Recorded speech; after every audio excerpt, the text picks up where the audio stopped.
Ayatollah Khamenei Iran supreme leader. ఇప్పుడు ఇతన్ని కూడా వెనుజులా అధ్యక్షుడు మదురో మాదిరిగా పట్టుకునేందుకు అమెరికా సిద్ధమైందా?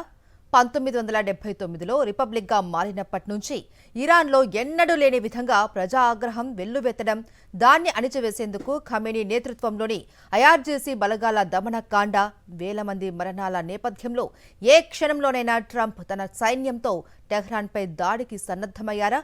ఈ ప్రశ్నలకు ఇప్పుడు పరిణామాలు, జియోపాలిటిక్స్ ఈక్వేషన్లు అవును అనే సమాధానం చెబుతున్నాయి. మదురోను అరెస్ట్ చేసిన సమయంలో అమెరికా తన నౌకాదళాన్ని ఎక్కువగా వాడుకుంది. అదే సమయంలో సైబర్ అటాక్లు చేసింది. ఇప్పుడు కూడా అమెరికాకు చెందిన యుద్ధ విమానాల వాహక నౌక యుఎస్ఎస్ అబ్రహాం లింకన్ ఇరాన్ జలాల సమీపంలోకి రావడంతో ఏ క్షణంలోనైనా దాడులు జరగొచ్చని అంతర్జాతీయ వ్యవహారాల విశ్లేషకులు ఆందోళన వ్యక్తం చేస్తున్నారు. యుఎస్ సెంట్రల్ కమాండ్ ఇప్పుడు ఇరాన్ సమీపంలోని జలాల్లో పూర్తి స్థాయిలో మోహరించింది. అదే సమయంలో వెనిజువేలా మాదిరిగా సైబర్ దాడి చేసేందుకు అమెరికా సైబర్ కమాండ్ పూర్తి స్థాయిలో సిద్ధంగా ఉన్నట్లు స్పష్టమవుతోంది.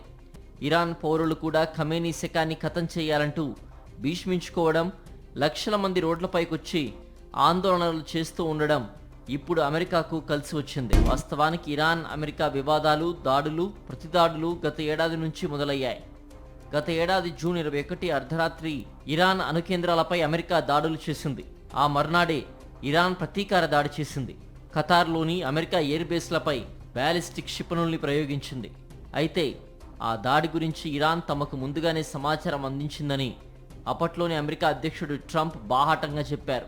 ఫలితంగా తాము ఇరాన్ క్షిపణుల్ని సమర్థవంతంగా ఎదుర్కొన్నట్లు వివరించారు. 2020లో ట్రంప్ ఇదే తరహా దాడులు చేయించారు. ఆ ఏడాది జనవరి 3న ఇరాక్లోని బాగ్దాద్ విమానాశ్రయం సమీపంలో Khud force commander Qasim Soleimani లక్ష్యంగా దాడి జరిగింది. దీనికి ప్రతీకారంగా ఇరాన్ తన క్షిపణులతో ఇరాక్లోని అమెరికా నేతృత్వంలో కొనసాగుతున్న అల్ అసద్ వైమానిక స్థావరంపై విరుచుకుపడింది. అప్పట్లో కూడా ఇరాన్ ముందస్తుగా సమాచారం ఇచ్చిందనే వార్తలు వచ్చాయి. ఈ దాడులతో అమెరికా సైనికులకు ప్రాణనష్టం జరగకున్నా అప్పట్లో అక్కడ పనిచేసిన సైనికులు ఇప్పుడు అదే ట్రామాలో కొనసాగుతూ మానసిక రుగ్మతలను ఎదుర్కొంటున్నారనే నివేదికలు వచ్చాయి. గతంలో పరిస్థితులు ఎలా ఉన్నా ఇప్పుడు దాడులు, ప్రతిదాడుల పరిణామాలు తీవ్రంగా ఉంటాయని స్పష్టమవుతోంది. అమెరికా సైనిక శక్తి విషయంలో బలంగా ఉంది. ఇరాన్ ఆ విషయంలో చాలా వెనుకబాటులో ఉంది. అయితే బ్యాలిస్టిక్ క్షిపణులు, అణ్వాయుధాలని సమకూర్చుకోవడంలో ఇరాన్ గడిచిన 3 ఏళ్లలో చాలా పురోగతి సాధించింది.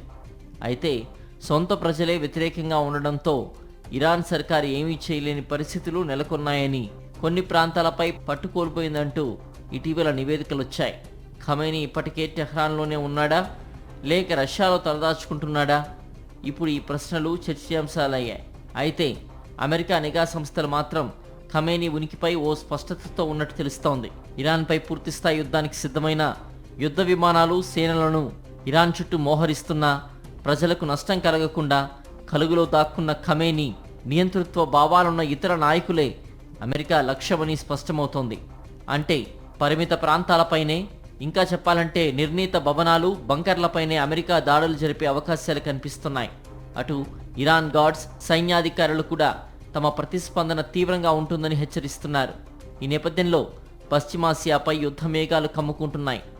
ఏ క్షణంలోనైనా ట్రంప్ సేనలు ఇరాన్ పెద్దలను బంధించేందుకు దాడులు జరిపే అవకాశాలున్నాయి.